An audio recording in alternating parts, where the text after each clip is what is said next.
If your Google Drive is getting cluttered with deleted files, I'm going to show you exactly how to empty the trash in Google Drive in just a few simple steps. This is a quick but important task because once you empty the trash, those files are permanently deleted. So if you're ready to free up space and clean up your drive, let's jump in. And if this tutorial helps you out, make sure to hit that like button and subscribe for more quick Google Drive tips and step-by-step tutorials.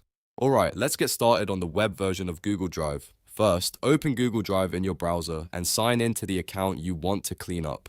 Once you're on the main Google Drive page, take a look at the left-hand sidebar. You'll see different sections like My Drive, Computers, Shared with Me, and more. What you want to do is click on Trash. When you open Trash, Google Drive will show you everything that has been deleted and is waiting to be permanently removed.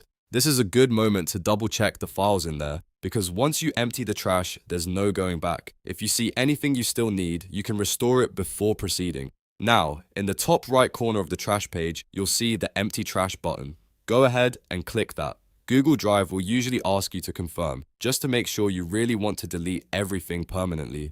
This confirmation step is important because it prevents accidental data loss. If you're certain you want to continue, confirm the action. After you confirm, Google Drive will remove all files from the trash. That means those files are no longer recoverable through Drive's trash folder, and your storage may free up depending on how much was stored there. If you were running low on space, this can make a big difference, especially if you had large videos, documents, or image files sitting in the trash for a while, and that's really all there is to it. You've now emptied the trash in Google Drive using the web version. It's a very simple process, but it's one of those small maintenance tasks that can help keep your account organized and easier to manage. If you want to stay on top of your cloud storage, it's a good habit to check trash from time to time and clear out files you no longer need. If this video helped, please give it a like and subscribe to the channel for more easy tech tutorials just like this one. Thanks for watching, and I'll see you in the next video.